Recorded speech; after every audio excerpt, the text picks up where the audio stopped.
Pur mar kahawa ma osebedo ka ogore piny e kaunti ma Migori kuom higni mathoth osechako chier ka kwan jopur masani dok e pur mar kahawa e kaunti ma Migori medore. Ten kaunti ma Migori dhi nyime kod jolo pur mar kahawa ka gichiwo kothe ne jopur kod kony mamoko. Juma miyo waler. Kahawa en achiel kuom kothe ma higni machien yande ne ipuro kod jopur mathoth e kaunti ma Migori, to ahinya e gwego mag Rongo, Kuria East, Kuria West, Awendo, kaachiel kod Uriri. Lipot mogol kod migawo mar pur e kaunti ma Migori yango ni sub-counties duto ka iweyo oko mano ma Nyatike inyalo pidhe kodhino mar kahawa. Kata kamano, kuom higni mogwarore, pur mar kahawa osebedo ka dok piny e kaunti ma Migori, ka bende mana jopur sanja ema koro pod omako pur mar kahawa ma otegno. Joma chon mane pitho chon no pudho kahapgi. Gima nomiyo gipudho kata wan wapudho kahawa motelo. Ne wapono kahawa, waloso, watero e society. Kisetero e society, to jo society wacho ni jogo biro kwalo kahawa e society. Pesa koro kuyudi. Koro kaka county government ma Migori waseketo kenge moko mondo wakony pur mar kahawa ni. Watemo ng'iyo interventions mowinjo bed ni waketo mondo pur mar kahawa ni odhi mbele. Kaka chien kacha ne wachiwo seedlings mag kahawa. Midhieche moting'o yore ma ok ni kare manitiyo godo e tayo moko kembe mane nyiewo kahawa osetudi kod dok piny mar pur mar kahawa e kaunti ma Migori. Kane wakawo kahawa watero society, mondo koro wayud pesa oduognwa mondo miwa pesa tiyo kod dweche 8 kapok omiwa. Koro ne ok wayud konyruok. To sani structure ma sirikal manyien okelo sani mar giloso sekta mar kahawa mani malo ma igolo pesa, idhi tero kahapi tiyudo pesa gi sano. Gie sani gin gi uwezo mar loso rego kahawa maromo 1.9 million. Mano record mwayudo mogik 1.9 million kilos. Director migawo mar pur e kaunti ma Migori Peter Gutu wacho ni kaka kaunti ma Migori gisekelo lokruok mathoth e yore ma itayogo pur mar kahawa kod kata chiro mar kahawa, kendo sani geno oseduogo. Nitiere jopur ma osechako dwaro mondo los seedlings, kendo wajiwogi nikech mano e yo makare ma pur ni dhi medore godo e Migori County. Koro watemo jiwogi mondo giluw the right procedure mondo gibed certified ma ginyalo loso go kothegi. Wanyisogi, wapuonjogi kaka ginyalo time e yo makare. Kata kamano, historia manyien ochak ndiki e pur mar kahawa e kaunti ma Migori. Wasekete budget pesa moko mondo watem jiwogo purni, kendo ma dhi konyo wayudo seedlings kata kothe ma wabiro miyo jopur kochopo higa manyien. Lokruok ma osebed ka iketo kod piny owacho e sekta mar kahawa oselombo kwan jopur buora mondo kodogi e pur mar kahawa e kaunti ma Migori.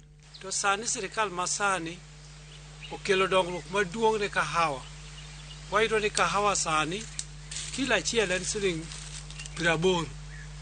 To motuo mano korka cherry manumu mwadwa tero e factory.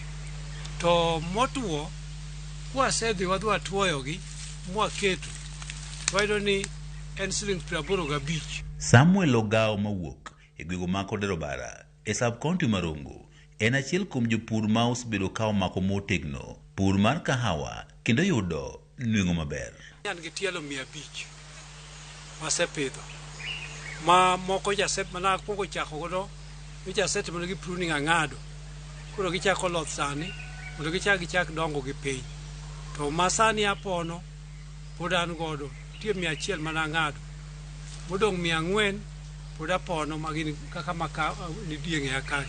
Kahawa osemiyo ayudo dongruok nikech kahawa ema indi konya ka adhi achulo go fees, ayudo go yo manyalo yudo go chiemo ma wanyalo chamo dala, kata agero go gigena manyalo timo.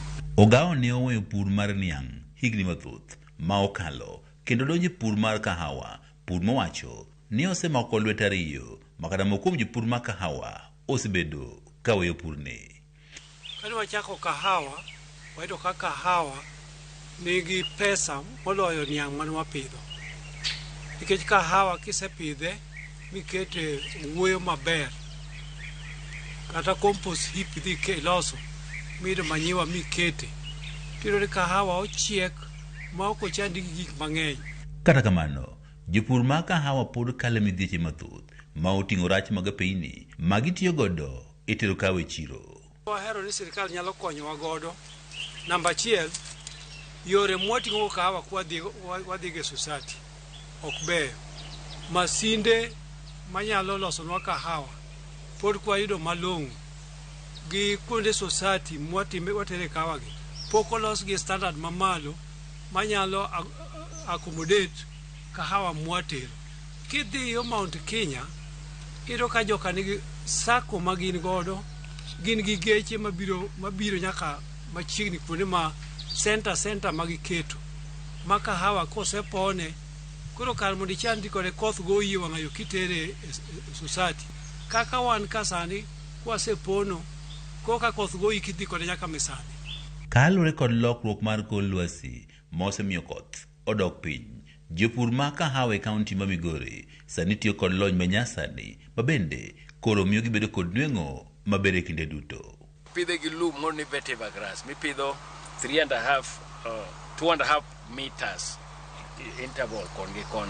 Kaeto tiend lumbuno wakete yiende ma iluongo ni logs madongo. Kaeto wachako waketo bedegi, kaeto wachako waketo itgi mondo ominwa kahawa mbolea to gi pi. Koro ka koth ochwe to gimako, to ndalo chieng' to kahawa mana nigi pi. Director migano mar pur e kaunti ma Migori Peter Gutu wacho ni tend kaunti ma Migori nitiere kod lek madongo ne sekta no mar kahawa ma oting'o neno ne gibedo kod chiro malong'o, giyudo masinde manyasani mag rigo kahawa kod mamoko. Chien kacha ne production mar county nen gimoro 1.8 million kgs per year, lakini gie sani waneno ka pur mar kahawa osemedore kendo e higa kwatimo analysis 2 million. George Juma, Ramogi TV, Migori.